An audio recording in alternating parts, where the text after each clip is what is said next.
नबी पाक सल्लल्लाहु अलैहि वसल्लम जिन फरमायो जे तव्हां चाहियो था त क़यामत वारे ॾींहुं तमामु मां मुहम्मद खे क़रीब थियो त जुमे जे ॾिहाड़े कसरत सां मूं ते दुरूद पाक पढ़ो तो जुमे जो ॾिहाड़ो अॼा मूं गुनहगार तव्हां प्यारी जमायत जे साम्हूं अल्लाह ताला जे मुक़द्दस कलाम मशहूर कलमात तलावत कया आहिनि। अल्लाह ताला जे बारगाह में दुआ शाल रब्बिल आलमीन मूं गुनहगार खे हक़ ऐं सच बयान करण जी तौफ़ीक़ अता फरमाए। उन्हीं सां गॾु शाल अल्लाह ताला तव्हां ऐं असां सभिनी ॿुधंदड़ ॿुधाईंदड़नि खे अल्लाह जो पाक कलाम ॿुधी उन जे मथां अमल करण जी तौफ़ीक़ अता फरमाए। मुसलमान भाइरो, नबी पाक साहिब लौलाक सल्लल्लाहु अलैहि वसल्लम जिन जेको पाण जे तरफ़ दीन खणी आया, तव्हां नबी पाक अलैहि सलातु वसलाम जिन जो पूरो तरीक़ो, नबी पाक अलैहि सलातु वसलाम जिन जी पूरी सीरत पढ़ी ॾिसो त पहिरीं ॻाल्हि त तव्हांजे असांजे आका पाण खे जेको कुझु सेखारियो आहे, जेको कुझु हुक्म ॾिनो आहे, उन में सिर्फ़ अॻियां जे लाइ न बल्कि हिन जहान ऐं अॻे ॿिन्ही जहाननि जूं भलायूं आहिनि। नबी पाक जेको पाण खे हुक्म ॾिनो आहे उन में ॿिन्ही जहाननि जूं भलायूं आहिनि। हिन जहान में भी भलाई आहे त आख़िरत में भी भलाई आहे। पर पाण मुसलमान इन ॻाल्हि ते गौर नथा कयूं छो जे इहो आहे अण ॾिठे जो सौदो। पाण मुसलमान हींअर जेके अमाल करे रहिया आहियूं, हींअर जेकी पा ज़िंदगी गुज़ारे रहिया आहियूं, उन्हीं जे लाइ अल्लाह ताला क़ुरान पाक में जेको इरशाद फरमायो, हिकु दफ़ो तव्हां नबी पाक अलैहि सलातु वसलाम जिन ते शौक़ ऐं मुहब्बत सां दुरूद पाक पढ़ो। जेका आयतूं पढ़ियूं आहिनि उन्हनि जी तव्हांखे तर्जुमो ॿुधायूं, उन खां पोइ मुख़्तसर कुझु ॻाल्हियूं। सल्लल्लाहु अलैहि या रसूल अल्लाह वसल्लम अलैका या हबीब अल्लाह सल्लल्लाहु अलैका या रसूल अल्लाह वसल्लम अलैका या हबीब अल्लाह। अल्लाह ताला कुरान पाक में इरशाद फरमायो, अल्हाकुम मुत्तकासुर हत्ता ज़ुरतुमुल मक़ाबिर। रब्बिल आलमीन फरमायो, तव्हांखे गाफ़िल कयो आहे तव्हांजे माल। ऐं हक़ीक़त में ॿी जॻह ते कुरान पाक में आहे त तव्हांखे गाफ़िल कयो आहे तव्हांजे माल ऐं औलाद। ऐं हक़ीक़तन में इंसान खे अल्लाह जे ज़िक्र खां इन दुनिया में ॿ शयूं गाफ़िल कंदियूं आहिनि। हिकिड़ो माल, हिकिड़ी मिल्कियत ऐं ॿियो औलाद। हिकिड़ो माल, ॿियो औलाद।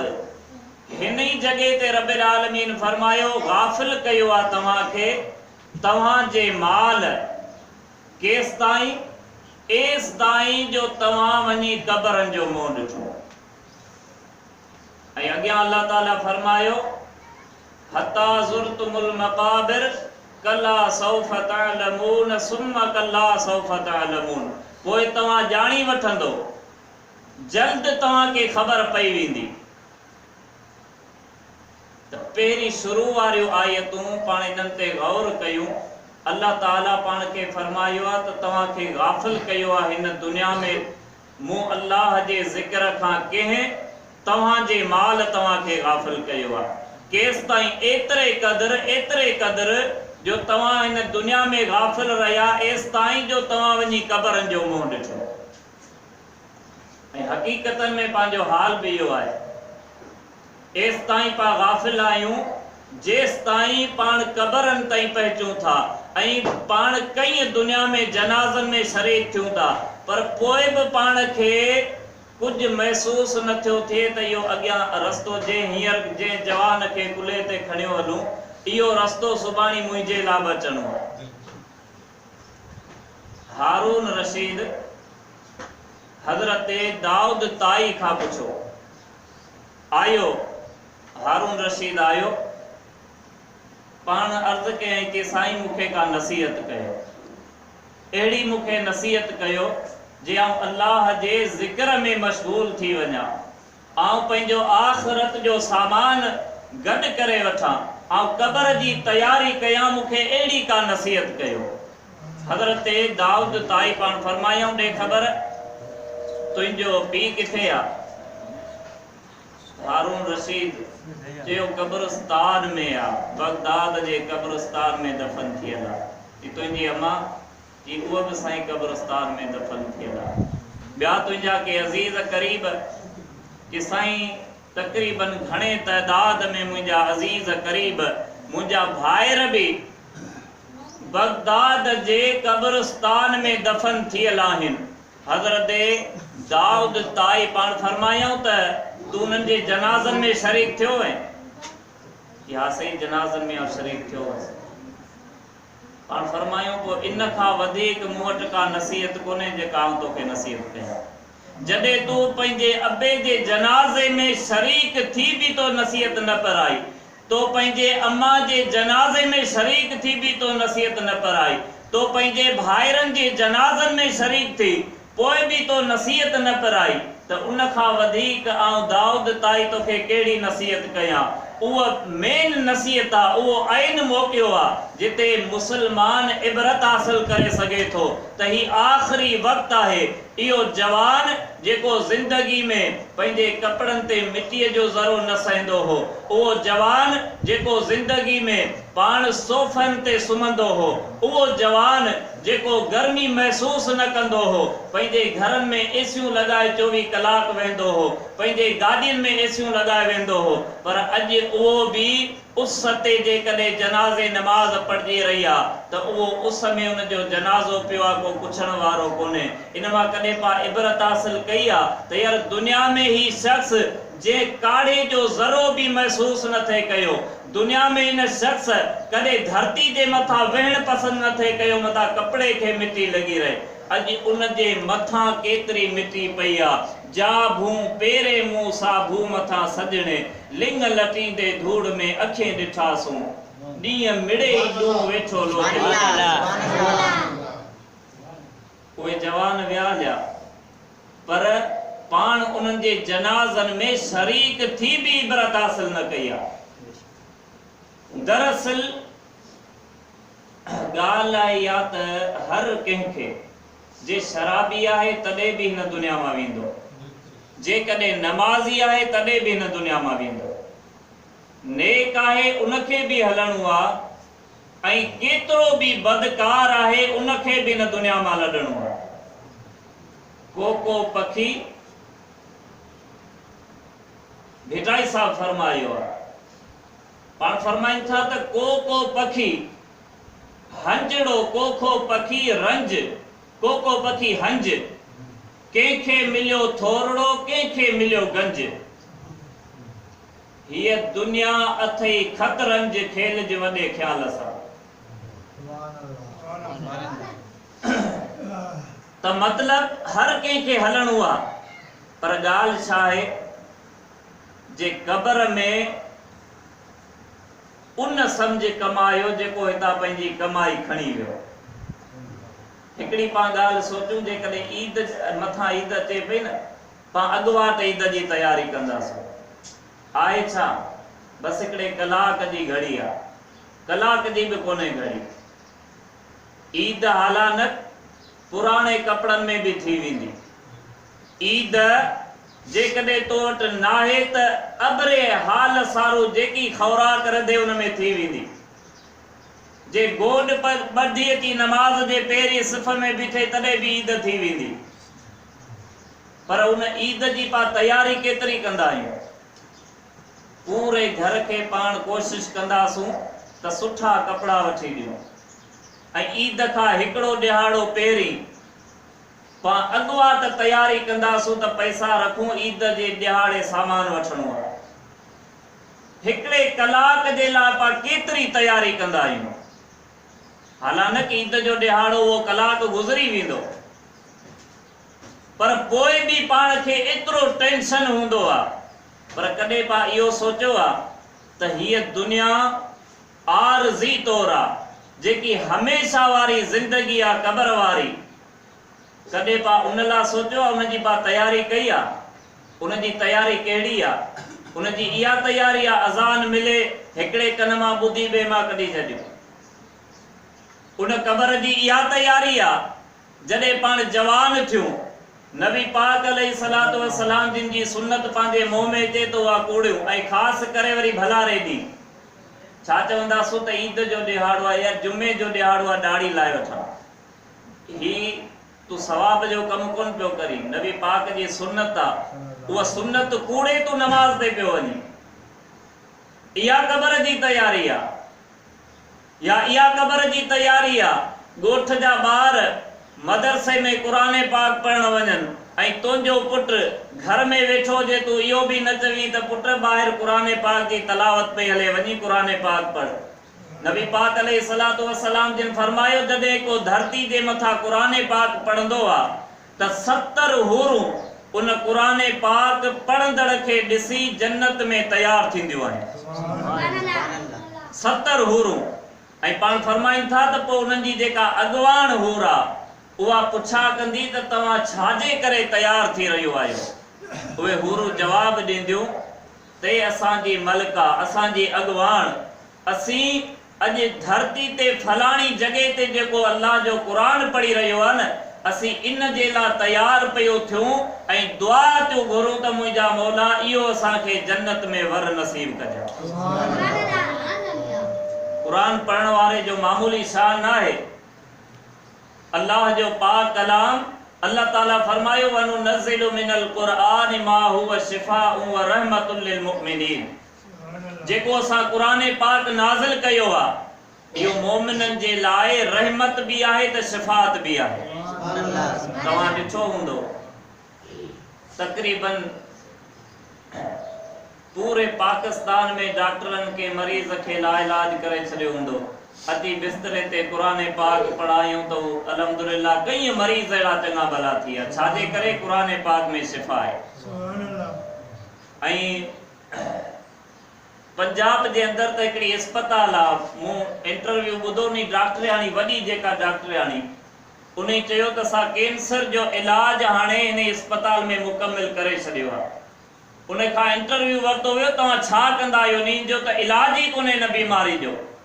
कि असां इहो इलाज इन तरह सां कयो आहे जॾहिं को कैंसर जो मरीज़ ईंदो आहे त असीं सुबुह जो सवेर उथंदे उनखे सूरह रहमान शरीफ़ पढ़ी पाणी ते दम करे पहिरीं मरीज़ खे उहो पाणी पीआरींदा आहियूं।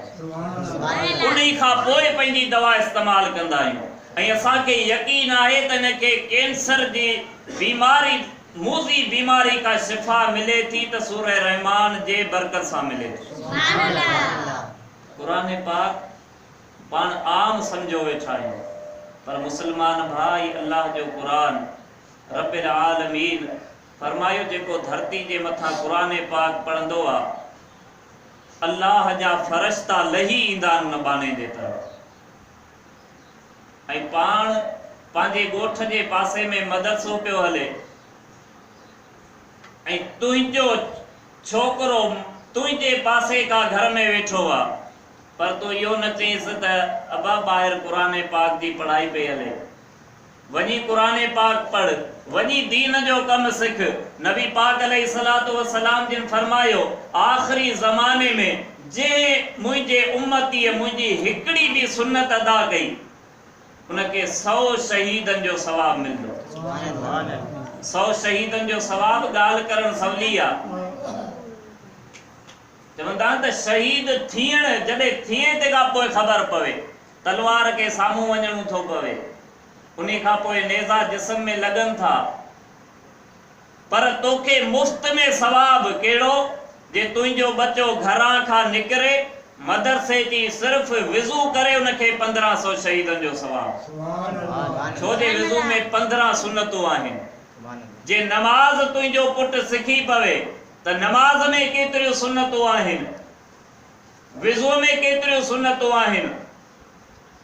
मतलब जे कॾहिं दीन ते हली पियो एतिरे क़दर जे मस्जिद में आयो पहिरीं 100 पेर विधाई तो उनखे 100 शहीदन जो सवाब मिली पियो। नबी पाक अलैहिस्सलातु वस्सलाम जिन फरमायो जॾहिं मस्जिद खां ॿाहिरि निकिरो पहिरीं 10 पेर ॿाहिरि कढो, पोइ 100 पेर, 10 पेर जुती जे मथां रखी ऐं 100 पेर पोइ पहिरीं जुती में पायो। इन तरीक़े सां जेको पंहिंजी जुती पाईंदो, हालांकि पाखे त उहो बि पाइणी आहे, कहिड़े भी तरीक़े सां पायूं, पर सिर्फ नबी पाक जे ॿुधाइल जे तरीक़े मुताबिक़ पंहिंजी जुती पाए, पेर भी कंडन खां थाबन खां बची पवंदी तो के 100 शहीदन जो सवाब में मिली। पर पाण मुसलमान ये केर करे हालांकि बेटा साहब फरमायो वखर ढेरों ढेर पर विहाईंदड़ वेसला। वखर ढेर पियो आ पर उहे शयूं पाण इस्तेमाल कयूं, इहे शयूं पाण इस्तेमाल कयूं जेको नबी पाक पाण खे तरीक़ो दसियो आ, इहो इस्तेमाल कयूं त खुदा जे ज़ात जो कसम आ विख विख ते पाण ला नेकी पई आहे। पढ़ो सल्लल्लाहु अलैहि या रसूल अल्लाह व सल्लम अलैहि या हबीब अल्लाह सल्लल्लाहु अलैहि या रसूल अल्लाह व सल्लम अलैहि या हबीब अल्लाह। त मुसलमान भाइरो पाण खे थोड़ी तकलीफ़ थींदी आहे त पाण खां नमाज विसरी वेंदी आहे। नबी पाक अलैहिस्सलातु वस्सलाम जिन फरमायो आहे ऐं पाण फरमाइनि था जॾहिं मूंखे थोड़ी का आज़माइश बशरी तकाज़ा भी आहे, नबी पाक अलैहिस्सलातु वस्सलाम जिन फरमाइंदा थोड़ी तकलीफ़ ईंदी त मां मुहम्मद नमाज पढ़ंदो। खुद अल्लाह ताला फरमायो या अय्युहल्लज़ीना आमनुस्तईनु बिस्सब्रि वस्सलाह, ऐ ईमान वारो तव्हां ॾुखिये वक्त में तकलीफ़ वारे वक्त में तव्हां मदद वठो छाखां सब्र खां ऐं नमाज खां।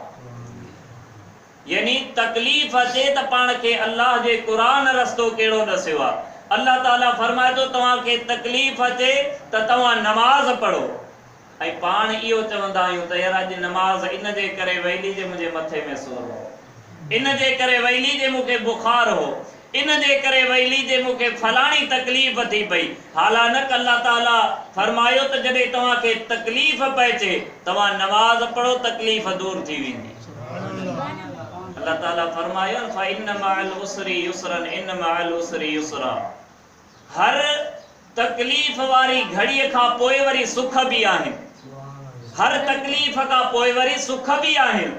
त जे इहो पाण पंहिंजे दिल में ॻाल्हि वेही रहे न त मुसलमान हिकिड़े दिहाड़े हितां हलणो आहे। हक़ीक़त में तव्हां सोचे ॾिसो त पाण हिन दुनिया में अल्लाह ताला पाण खे छाजे लाइ पैदा कयो आहे। हर शइ जो को न को मक़सदु हूंदो आहे। त इंसान ज़ात जेका धरती ते आई आहे उन जो मक़सदु छा आहे? मक़सदु इहो आहे वमा ख़लक़तुल जिन्न वल इंस इल्ला लियअबुदून। अल्लाह ताला फरमायो मूं इंसान ऐं जिन्ननि खे पंहिंजे इबादत लाइ पैदा कयो आहे। जॾहिं अल्लाह ताला तो ऐं मूंखे ख़ासि करे पैदा इबादत लाइ कयो आहे, ऐं पाण चवंदासीं यार नमाज पढ़ूं पर बच्चनि जी रोज़ी भी करणी आहे, बच्चनि जी रोज़ी भी करणी आहे, न त नमाज पढ़ूं। तव्हां 24 कलाकनि मां अंदाज़ो लॻायो त घणो टाइम दीन लाइ था कढो, घणो टाइम दुनिया लाइ था कढो। जंहिं कम लाइ पाण ख़ासि आया आहियूं भला उनखे अधु त टाइम ॾियणु खपे, वधीक न अधु टाइम त ॾियणु खपे। पर इहो तव्हां वञी फ़ैसिलो कजो त पाण मुस्लमाननि जो जेको टाइम आहे 24 कलाक, उन 24 कलाकनि मां पाण घणो नमाज जे लाइ था कढूं, घणो पाण क़ुरान पाक जे तलावत लाइ था कढूं, घणो पाण दीन लाइ था कढूं ऐं घणो पाण दुनिया लाइ कढंदा आहियूं। जिन पाणी जी खोट थी वञे, अचानक ईअं पाणी अचे, पाणी जो वारो, रात जो पाणी पाण खे मिली पवे पंहिंजे आबादी लाइ, त 3 रातियूं लगातार ॿियो जागो कंदासीं। 3 रातियूं जे न को मौलवी साहब अचे चवे अॼु राति पाण पंहिंजे मस्जिद में महफ़िल कयूं था, के दीन जूं ॻाल्हियूं सिखूं था, त सभु को चवंदो यार आउं थकी पियो आहियां। होॾां तूं पंहिंजे बनी में सॼी राति उजड़नि में पियो आहीं ऐं हिते तूं सिर्फ़ु मस्जिद में आयो आहीं, तुंहिंजे लाइ टाइल लॻा पिया आहिनि, तुंहिंजे लाइ पखा लॻा पिया आहिनि, सभु कुझु सहूलियत तयारु आहे, पोइ बि तूं मस्जिद में छाजे करे कोन थो थिए। अञा तूं चवीं त चवंदा आहिनि, ॻाल्हि कंदा आहिनि, मूं वटि हिकिड़ो किताब आहे, उन में के बुज़ुर्ग लिखियो आहे त हिकिड़े ॻोठ में दुकान हो, हमरा हिकिड़ो वियो, उन खे चई यार ॾे ख़बर कि हा दुकान ॻोठ में लॻायो अथमि, रेज़की दुकान, सभु कुझु सामान आहे। कि ठीकु आहे, मूंखे खंड जो किलो ॾे। यार खंड कोन्हे, बाक़ी सामान आहे। कि भला मूंखे पती ॾे, थी पती कोन्हे। कि भला माचिस ॾे, थी उहो बि कोन्हे। बहरहाल जेको रेज़की सामान नालो वठंदे वियो, थी इहो कोन्हे, थी बाक़ी छा, थी आहे दुकान। मतलब केर आई मुसलमान, नमाज पढ़ंदो आई, नमाज कोन पढ़ा, बाक़ी मुसलमान आहियां। मुंह में सुन्नत आहे, न नबी पाक जी सुन्नत रखां तो त मूंखे ख़ारिश थी थिए, बाक़ी आहियां मुसलमान। रमज़ान अचे थो, रोज़ा रखी थो, कि रोज़ा यार गर्मी आहे ॾाढी, बाक़ी आहियां मुसलमान। बाक़ी कहिड़ी मुसलमानी वारी निशानी आहे? जेका फर्ज़ नमाज आहे उहा तूं कोन पढ़ी, रोज़ा तो ते फर्ज़ आहिनि उहे कोन रखी, रमज़ान अचे त रोज़नि खां परे, नमाज खां परे, नबी पाक जी सुन्नत मुंह में कोन्हे, अञा तूं मुसलमान छा में आई? कहिड़ी निशानी आहे ॿी मुसलमानी जी? नबी पाक अलैहिस्सलातु वस्सलाम जिन त फरमायो आहे, मुसलमान ऐं काफ़िर जे विच में संदो जेको आहे सो नमाज जो आहे। ऐं पाण एतिरे क़दर बि फरमायूं त जेकॾहिं के 2-3 ॼणा कचहरी में हुजनि, अज़ान लॻे, जेकॾहिं अज़ान ॿुधी जेको नमाज ते वियो सो सम्झ मुसलमान आहे। सुभान अल्लाह। पाण अज़ान लॻी आहे, इहो सॾु आहे सभु कंहिंखे। हाणे पाण ॾिसूं त पाण जे ॻोठ में घणा माण्हू थींदा ऐं मस्जिद में जुमे नमाज़ ते घणा था अचनि। पढ़ो सल्लल्लाहु अलैहि या रसूल अल्लाह।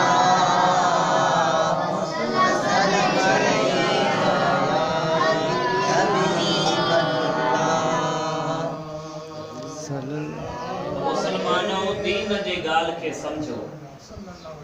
तव्हांजे ॻोठ में जेकॾहिं क़ुरान पाक जी तलावत हले पई न, तुंहिंजे बचनि खे कलाम पाक जी तलावत ॾिया, छो जे क़यामत वारे ॾींहुं, हदीस पाक में अचे थो, क़यामत वारे ॾींहुं हिकिड़े शख़्स खे कठो कबो। ॾे ख़बर, साईं नमाज़ बि पढ़ंदो हुअसि, रोज़ा बि रखंदो हुअसि, एतिरे क़दर जी तहज्जुद नमाज़ बि पढ़ंदो हुअसि। जेके मूं दीन जा कम कया आहिनि, अल्लाह ताला फरमाईंदो ठीकु आहे, हिन जे घरवारी खे वठी अचो, उन जे घरवारी खे आंदो वेंदो। रब्बिल आलमीन फरमाईंदो तुंहिंजा दफ़्तर त गुनाह में कारा आहिनि। छो? वो घरवारी चवंदी, या अल्लाह, जेको मूंखे वर मिलियो हो पाण त नेक हो, पर मूंखे कॾहिं दीन जे कम ते न लाथाई, मूंखे कॾहिं न चयाई त नमाज ते वञा पियो, तूं घर में नमाज पढ़। अल्लाह ताला फरमाईंदो हिन जे अमालनि मां अधु अमाल कॾहिं हिन जे घरवारी जे हिसाब में लॻाए।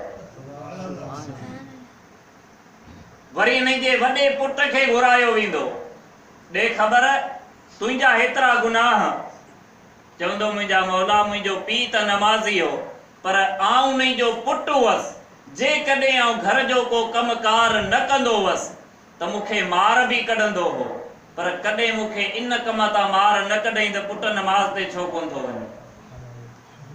जे आऊं घर जो कमकार न करियां, जे दुकान ते न वञा, को बि दुनियावी कारोबार न कयां, त मुंहिंजो पीउ मूंसां 3 ॾींहं न ॻाल्हाईंदो हो ऐं मार कढी बि मूंखां उहो कमु कराईंदो हो दुनिया जो, पर कॾहिं उन इहो कमु न करायो। पुट अॼु अज़ान मिली आहे, वञी नमाज़ पढ़, पुट क़ुरान पाक पढ़। मूंखे दीन जो को बि कमु न ॾसियाई। अल्लाह ताला फरमाईंदो अधु घरवारी लाइ इन जा दर्जा ऐं बाक़ी जेको रहियो आहे इन मां अधु कढी इन जे वॾे पुट जे अमालनि में लॻायो। पोइ एसि ताईं उन जे रिश्तेदार, पोइ उन जो नंढो पुटु ईंदो, पोइ उन जी धीअ ईंदी। पोइ हदीस पाक में अचे थो एतिरे ताईं जेको नमाज़ी ॿियनि खे हुन नमाज़ जो न चयो, उन जो दफ़्तर ख़ाली थी वेंदो, उन जा अमाल सभु विराइजी वेंदा। यानी हुनखे हथ कुझु बि न ईंदो। छो जे हुन सिर्फ़ पंहिंजे लाइ कयो, सिर्फ़ पंहिंजे लाइ कयो।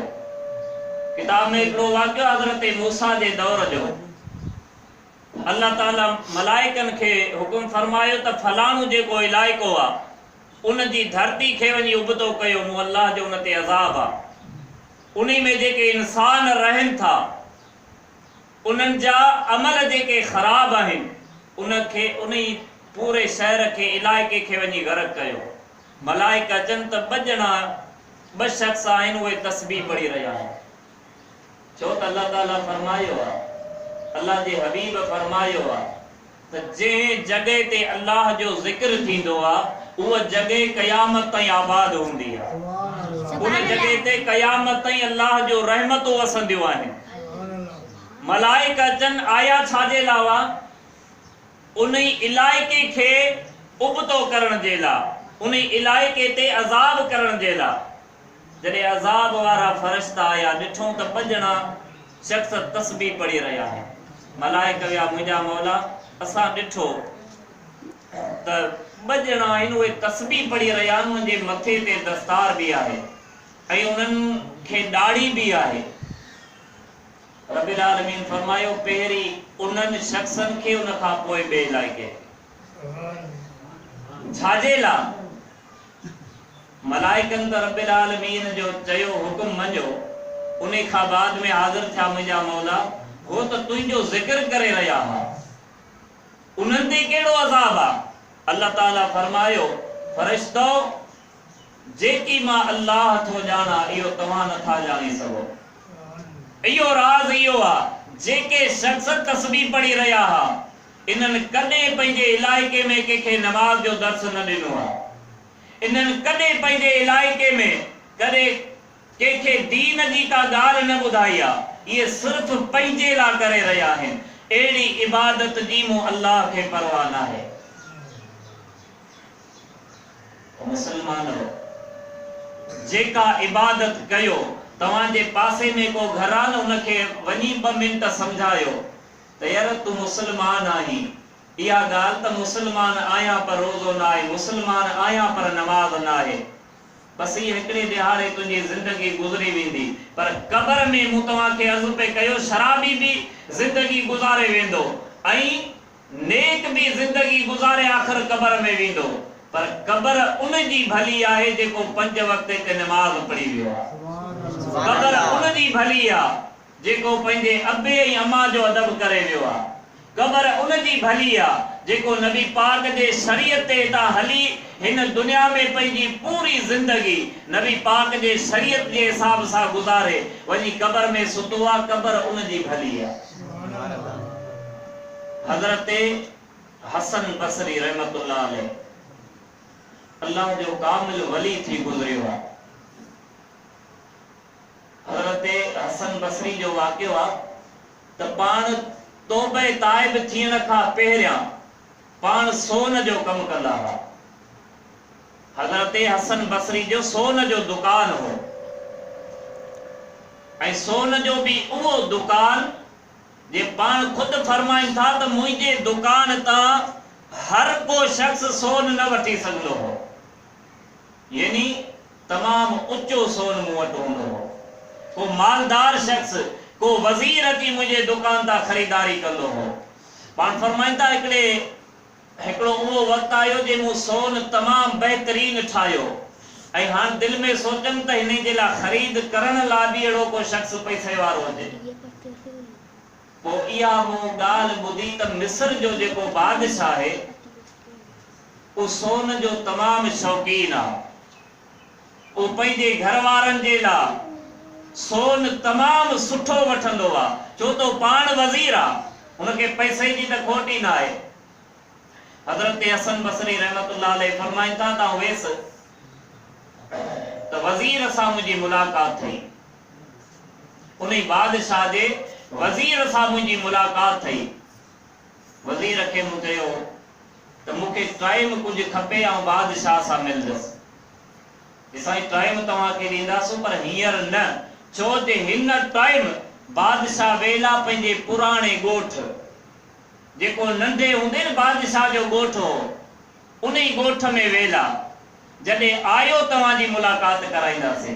हज़रत हसन बसरी रहमतुल्लाह अलैह फरमाइनि था त मूं चयो साईं ईअं कोन थींदो, छो जे हाणे गाॾियुनि जो त उन टाइम ते वक़्तु ई कोन हो।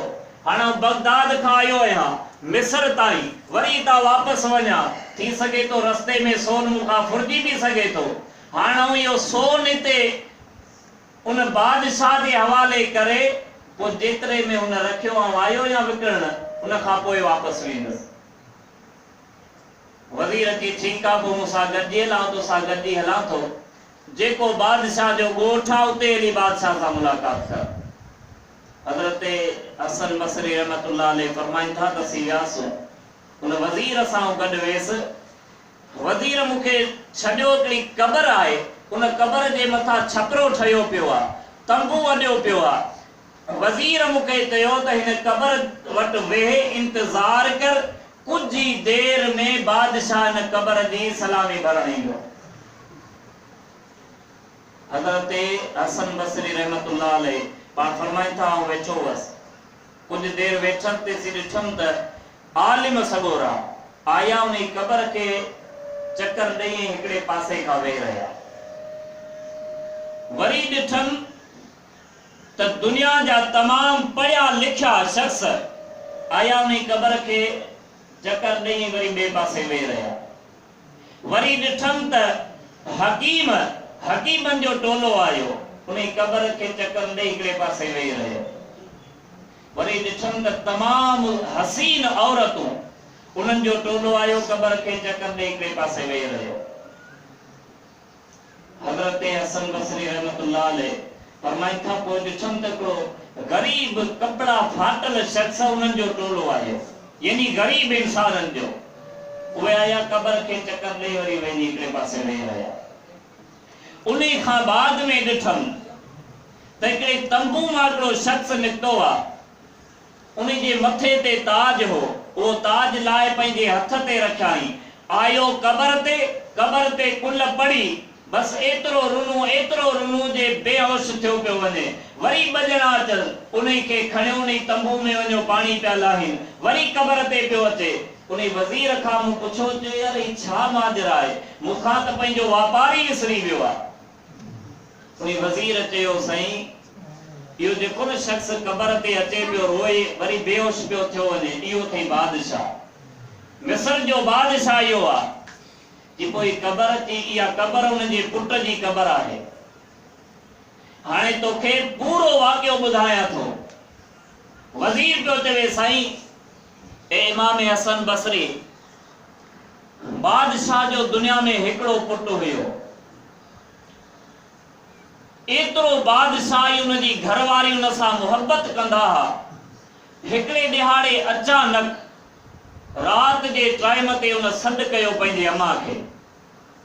हालांकि मां जो रिश्तो जेको आहे सो सभु खे ख़बर आहे, जॾहिं दुनिया में को ॾुखियो वक़्तु ईंदो आहे त इंसान जे लफ़्ज़ वात मां निकिरंदो ई अम्मा जो लफ़्ज़ आहे। तमामु रहम दिल हूंदी आहे। उन जॾहिं पंहिंजे अम्मा खे सॾु कयो त बादशाह बि दौड़ी आयो ऐं उन ई बचे जी माउ बि दौड़ी आई। पुट छा थियो? जे मां पेट में थोरो सूर पियो आहे। पोइ हज़रत हसन बसरी रहमतुल्लाह अलैहि फरमाइन था त उन वज़ीर मुखे बुधायो त बादशाह जेके भी आस पास जा हकीम सब गड कया, डॉक्टर गड कई, बादशाह गड कई, जेके पैसे वारा शख्स सब गड कयाई, आलिम सगोरा गड कयाई, पर आखिर कुल्लु नफ्सिन ज़ाइक़तुल मौत, जदे अल्लाह जो हुक्म इंदो आ न तो बेटा साहब फरमाए तो फकियूं तदे फर्क कन जदे अमर करी उनन ते, जदे अल्लाह जो हुक्म थींदो आ न इन दुनिया में डी खत्म थी वेंदा आहिनि, पो का दवा असर न कंदी आ, पो का फकी असर न कंदी आ। हजरत इमाम हसन बसरी रहमतुल्लाह अलैहि फरमाइन था त वो बादशाह जो पुट पंहिंजे अम्मा जे हंज में सिर रखी अशहद जो कलमो पढ़ी पाण इन दुनिया में रवाना थी विया। वो बादशाह जेको हर सालियानो प्रोग्राम कंदो आ पंहिंजे पुट जे कबर ते, पोइ ये शख्स घुराइंदो आ, बादशाह वेंदो आ कबर वट, पेरी घुराइंदो आ आलिमन सगोरन के, जडे आलिमन जे कबर ते ईंदा आहिनि त बादशाह पंहिंजे पुट सां मुखातिब थी चवंदो आ, पुट जे कदे न केड़े भी इल्म जे वसीले सां तुंहिंजी जिंदगी बची पवे हा त दुनिया में को आलिम न छॾिया हा। पोइ वरी बादशाह सॾ कंदो आ पैसे वारे इंसानन के, पैसे वारा अची जेके भी पैसे वारा वडेरा उहे जी कबर के चक्कर लगाइंदा आहिनि। बादशाह चवंदो आ पंहिंजे पुट सां कबर वारे सां मुखातिब थी, पाण चवंदो आ पुट जे कदे न केतरी भी मिल्कियत जे कदे तो ते लुटाइणी पवे हा त हर इंसान वट उन्हीं जे मिल्कियत जो सवाली थी वञा हा, पर तुंहिंजी जिंदगी बचाया हा, पर आखिर कुल्लु नफ्सिन ज़ाइक़तुल मौत, पुट तुंहिंजी जिंदगी एतरी हुई। पोइ वरी जडे हकीम आया, बादशाह मुखातिब थींदो आ, पुट किथे भी के भी बूटीअ में जेकॾहिं तुंहिंजी शिफा लिखियल हुजे हा त को भी हकीम दुनिया में न छॾिया हा, तुंहिंजी उहा बूटी शिफा वारी हथ करे वठां हा, पर कुल्लु नफ्सिन ज़ाइक़तुल मौत, मौत जो ज़ाइक़ो चखणो आ। पुट तुंहिंजे मथां वो वक्त अची वियो हो, मता तू चवें त मुंहिंजो पीउ बादशाह मुंहिंजे लाइ कुझु कई न, अॼु भी तोसां मुखातिब थी चवां पियो। ऐं पोइ औरतूं आयूं, बादशाह मुखातिब थियो, पुट जेकॾहिं न पूरी दुनिया जो हुस्न लुटाए भी तोखे शिफा मिलणी हुजे हा त को पूरी दुनिया में किथे हुस्न भी उहो भी लुटाए, उहो हासिल करे भी तोखे शिफा ॾियारिया हा, पर पुट कुल्लु नफ्सिन ज़ाइक़तुल मौत। उन्हीं खां पोइ गरीब इंसान आया, बादशाह चयो पुट तोसां मुखातिब आहियां, जेकॾहिं न मूंखे हिननि गरीबनि वांगुरु जिंदगी गुज़ारणी पवे हा ऐं मुंहिंजी पूरी मिल्कियत बादशाही तां हथ खणी फाटल कपड़ा पाए पंहिंजी जिंदगी गुज़ारण जे लाइ तैयार होसि, पर पुट तुंहिंजा दुनिया में ॾींहं एतिरा, तुंहिंजी शिफा दुनिया में लिखियल ई न हुई। गाल करण जो मकसद हजरत हसन बसरी रहमतुल्लाह अलैहि फरमाइन था, वो मुखा वो तिजारत ही विसरी वई, मुखा सौदो ही विसरी वियो, बस उन्हीं टाइम ते मु सोचो त यार हेतरो बादशाह उन्हीं जो उन केतरो बच्चो उनके प्यारो हुंदो ऐं उनके केतरो सदमू रसियो हुंदो, पर मुंहिंजा अदा अल्लाह ताला कुरान पाक में फरमाए तो वइज़ा असाबतहुम मुसीबतुन, रब्बिल आलमीन फरमाए तो मां अल्लाह तव्हां के मुसीबतूं ॾेई आज़माईंदो आहियां, अवांजे दिलियन जा बाग बर्बाद करे भी आज़माईंदो आहियां। उहे दिलियन जा बाग अथई तुंहिंजो औलाद, औलाद माउ पीउ खे केतिरो प्यारो हूंदो आहे, पर अल्लाह ताला फरमाए थो उहा खां उहो वठी भी आज़माईंदो आहियां त मुंहिंजो बानू ॾिसूं त दीन जे कमनि में केतिरे क़दर आहे, पर पाण खे अल्लाह ताला आज़माए या न आज़माए तव्हां ऐं असांजो हाल जेको तव्हांखे ख़बर आहे, भले पाण वटि केतिरो भी हुजे। हदीस पाक में चए तो हजरत यूनुस अलैहिस्सलाम जब जिब्राइल अलैहिस्सलाम आयो, हजरत यूनुस अलैहिस्सलाम फरमाए जिब्राइल मुखे वो अल्लाह जो दोस्त ॾेखार जेको हिन वक्त अल्लाह ताला जैसा घणे का घणी मोहब्बत कंदो हुजे। जिब्राइल अलैहिस्सलाम वियो हज़रत यूनुस अलैहिस्सलाम फरमाइन था त यासीन ॾिठो त हिकिड़ो शख़्स जंहिंजो ॿाहूं कटियूं पयूं हुयूं ऐं टंगूं कटियूं पयूं हुयूं, हुनजा उज़वा कटिया पिया हुआ, उन जे ज़बान मां इहो लफ़्ज़ शुरू आहे त मुंहिंजा मौला तुंहिंजो शुक्र आहे। हज़रत यूनुस अलैहिस्सलाम हज़रत जिब्राइल अलैहिस्सलाम अची पुछो ॾे ख़बर कहिड़ा हाल अथई, त उन ज़बान मां इहे लफ़्ज़ कढिया त मुंहिंजे अल्लाह जो शुक्र आहे, रब्बिल आलमीन जा एहसान आहिनि। हज़रत यूनुस अलैहिस्सलाम फरमाए जिब्राइल मूं तोखे चयो त मूंखे अहिड़े शख़्स वटि वठी हल जेको घणी इबादत कंदो हुजे, पोइ अल्लाह ताला जी हुन सां मोहबत थींदी न।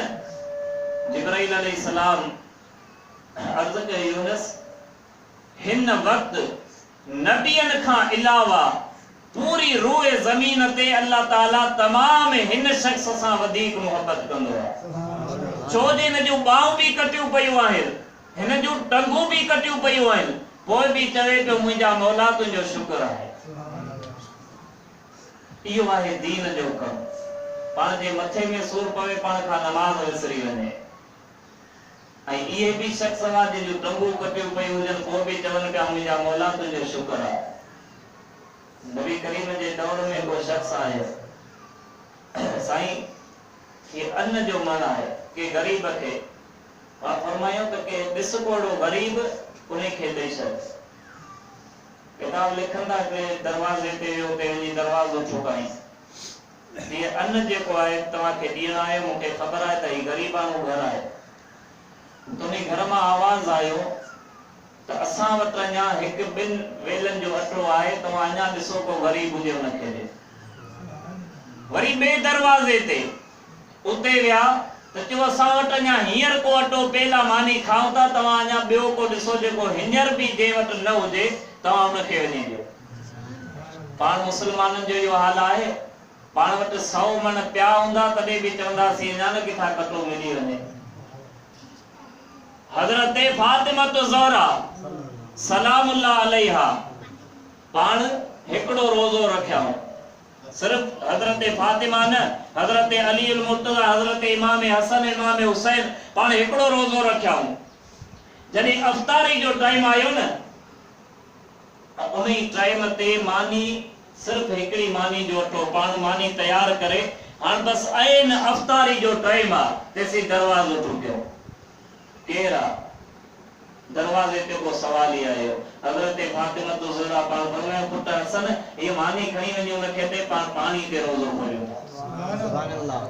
वरी खजूर ऐं पाणी ते रोज़ो रखियो बि वियो, वरी ॿियो रोज़ो जेको रखाऊं खजूर ऐं पाणी ते, वरी ॿिए ॾिहाड़े आइन उन अफ्तारी जे टाइम ते अञा मानी अॻियां पई आहे, रोज़े खोलण जो टाइम थियो आहे, दरवाज़ो ठुकियो। केर आहे? यतीम आयो आहे। पाण फरमायो पुट हसन ये मानी उनखे ॾेई दे, इहो इन खे पाण खां वधीक ज़रूरत आहे। इन हिसाब सां 3 ॾिहाड़ा पाण, ऐं वरी छा रोज़े में 3 ॾिहाड़ा खोलियाऊं बि खजूर ते ऐं रखियाऊं बि रोज़ो खजूर ते। जॾहिं जवाननि जो एतिरो अक़ीदो हो, एतिरो अल्लाह जे ज़ात में भरवसो हो, त रब्बिल आलमीन सूरह दहर में इन मामले में रब्बिल आलमीन कुरान पाक की आयत नाज़िल फरमाई। सुभान अल्लाह।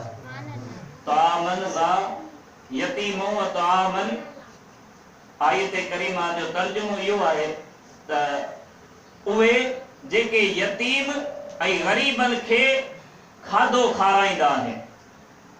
तव्हां सूरह दहर जी तक़रीबन 3 या 4 आयत आहे, इन जो तर्जुमो ॾिसी वठिजो। त बहरहाल जिन जवानन अल्लाह जे ज़ात में एतिरो एतमाद रखियो, एतिरी यकीन रखी, त मुसलमानो अॼु दुनिया में उन्हनि खे, तव्हांखे ख़बर आहे 1400 साल गुज़री विया, पर अॼु बि उन्हनि जो नालो ॻाइजे पियो। छाजे करे पियो ॻाइजे?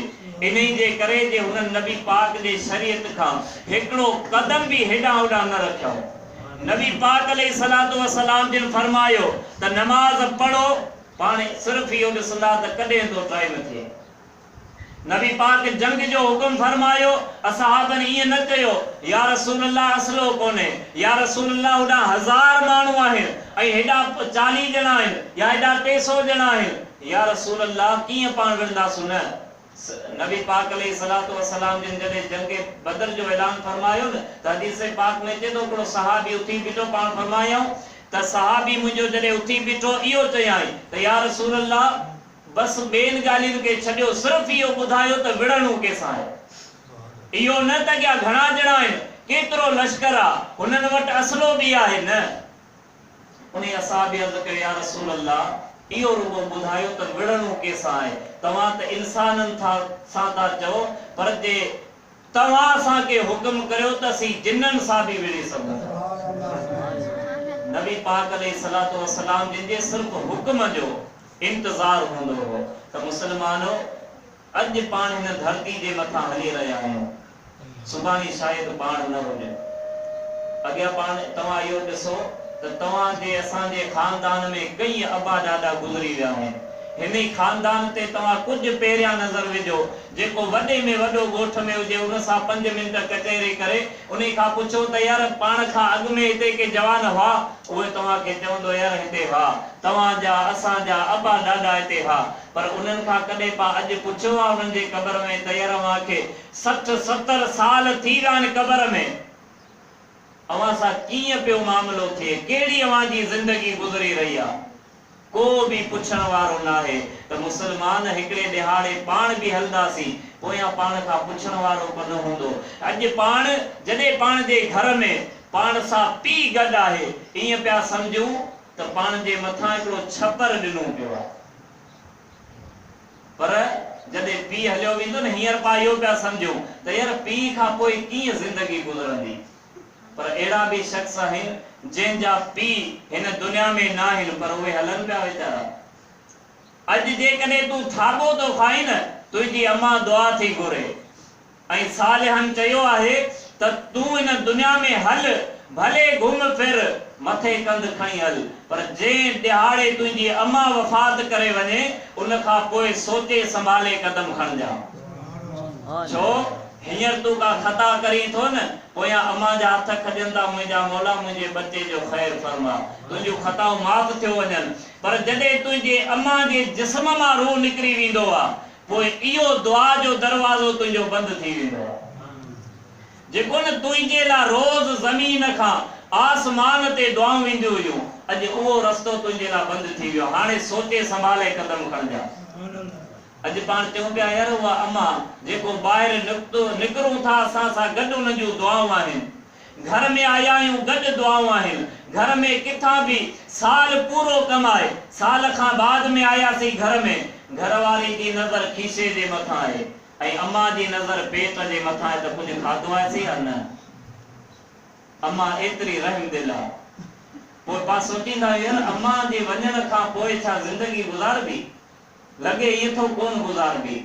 पर अहिड़ा बि पाण में शख़्स आहिनि जिन जे अम्मा खे वफ़ात कंदे 10-12 साल, 25-30 साल थी विया आहिनि, पर वीचारा हलनि ज़िंदगी गुज़ारीनि पिया न। ज़िंदगी गुज़ारे वेंदे पोइ ॾुखी या सुठी, पर मुसलमान जिन जे करे पाण चयो पिया हाणे बसि ज़िंदगी कोन गुज़ारबी, उहे बि जवान विया हुया, तूं ई आऊं त छा आहियूं, मुंग ना मुड़ियो मुहम्मद कना तो मुंहिंजी कहिड़ी बात आहे। जॾहिं नबी पाक अलैहिस्सलातु वस्सलाम जिन ता इहो टाइम नबी पाक जिन ते बि आयो त पोइ तूं ई आऊं छा आहियूं उन जे अॻियां। त पोइ के आशिक़ वरी ईअं बि बयान फरमायो आहे, बसि टाइम कुतबे जो आहे, हिकिड़ो तव्हांखे इहो शाइर ॿुधायां थो। त हाय हाय हितां लॾड़ो खणी लालण लॾींदा पिया वञनि, प्यारा पिरीना ता छिनियो पाड़ो छॾींदा पिया वञनि।